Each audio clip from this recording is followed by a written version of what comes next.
Hey everybody, it's Doc Green, the Road Scholar, coming back at you again with another episode. I had a lot of questions on after my video about the supply chain and everything. They wanted more in-depth information. They don't understand how it worked and everything. To be honest with you, I had to go do a little looking up myself. So I got to figured out one thing. Poor Biden cannot fix this problem, and that is because they have already sold us out in the past. I'm going to explain here real quick.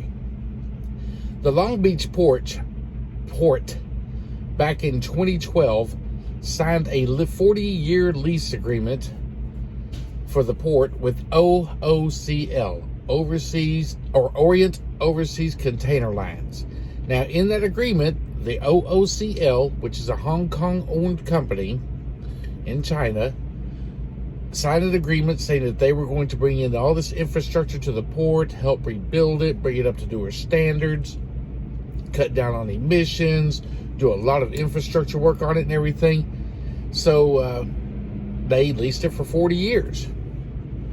Now, the company OOCL was known as being a green-friendly company and a lot of other things. So, that was what the Californians were looking for at the time. So they signed on to this, and the union signed on to it, and the mayor signed on to it. The whole government signed on to it, and the U.S. okayed it. The U.S. federal government okayed it. 2012. Now remember, this is when Barack Obama and Joe Biden were in office. Now Joe Biden's son Hunter was well, never mind, we'll get into that later. Anyway, so they signed this agreement, and so here's my problem with what Biden says. We got in this infrastructure bill money to update these ports that they're overdue for upgrades and this, that. But that's the reason y'all signed the lease with OOCL in the first place, was for them to update the ports, make it the most modern ports in the world, according to y'all. And 5 years later, OOCL gets bought out by a company called Costco, not Costco, Costco, another Chinese-owned overseas company. Well, when they bought them out in 2018, that means they got their leases. Now, Costco was not known for being as green or as innovative or anything as OOCL. They were just powerful money holders. And when they bought OOCL, I guess what else they got? You got it. They got the leases on the Long Beach port. So, once they got these leases and everything, Donald Trump realized that's a problem, especially if we are in a trade war with China, which we were at the time. So, the Donald Trump's administration forced OOCL to sell to someone else besides Costco, forced Costco to sell to another company that was not Chinese owned, because the Chinese government literally owns Costco. So they did. They sold off to a company called Macridy. Now, Macridy is an Australia-owned company, so I'm sure everyone at the powers that be in Washington were okay with that. What they should have done, though, was a little bit more research into Macridy, because it turns out Macridy is actually highly, highly influenced by China. China provides their software. China provides their tech. China provides a lot of investing into Macridy, Macridy is really not even a shipping company. All they are is an investment firm, a financial firm. That's all they are. And one of their main investors is the country of China. Imagine that. So Macridy got okayed to buy the port or buy the leases and run the port and everything. OOCL was sold off and everything, so Costco no longer owned it, but they're still controlled by China. So when all these ships are backing up in there to these ports, and everyone out here is wondering, well, why doesn't Joe Biden just send the ships here or send the ships there? You can't. These are privately owned companies. Well, I would say privately owned.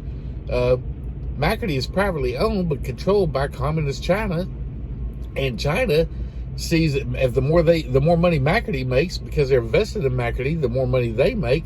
So they're going to keep their ships going into the port controlled by Macridy, and it makes sense. So they're not going to divert their ships down to Portland, which is right down the road or right down the coastline from them. They're not going to do that.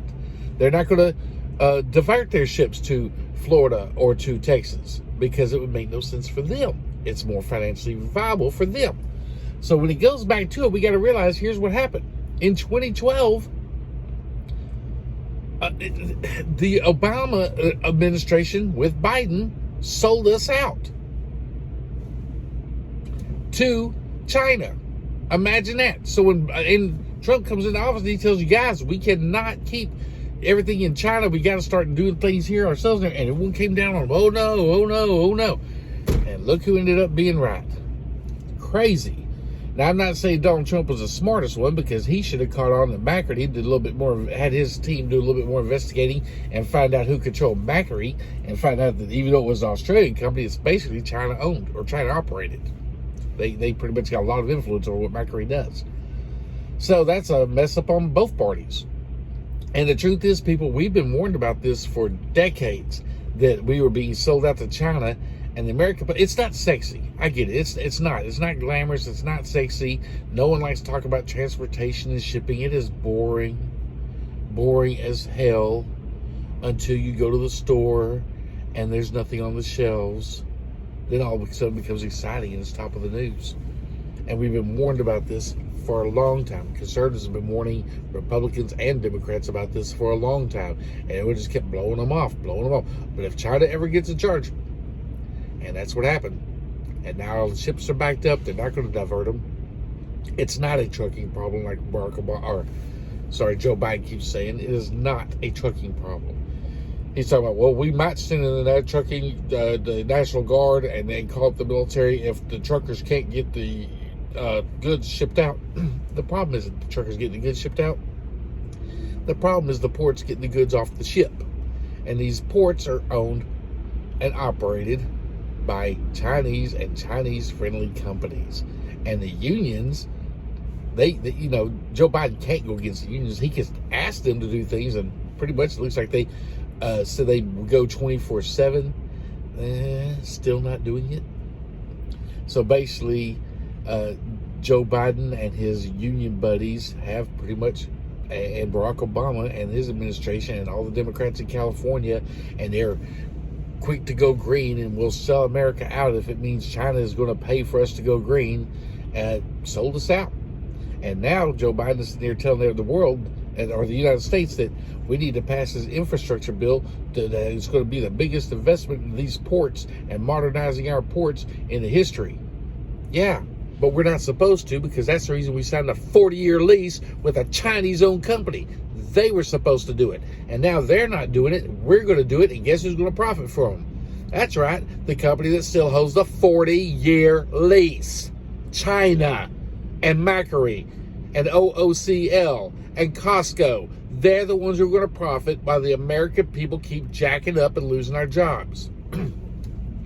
Did you know that more than 80% of our ports are owned by foreign companies and countries? Or not really owned, but they control them. They control 80% of our ports. Most people in America don't know that. The other ports are controlled by the unions. So either way you look at it, the government really can't say or do anything unless they go in there and take them over, nationalize them or something, in which case the unions will have to throw a fit, and Barack Obama, or not Barack, I keep saying Barack Obama, Joe Biden will lose the union support. And he's not going to do that.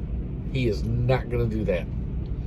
So anyway, guys, that's what's going on with the ports. That's why Joe Biden really cannot fix this problem. He will never be able to fix this problem, because he can't tell China what to do. He already sold the leases to the property, so he can't do anything about that. And he's definitely not going to go against his union buddies on and all the ports and the longshoremen and all that. So the only people he can blame this on is, the only people left is the independent truck drivers. The only ones who kept this country going during this entire Corona fiasco. That's who's going to blame. Damn shame. I'm out.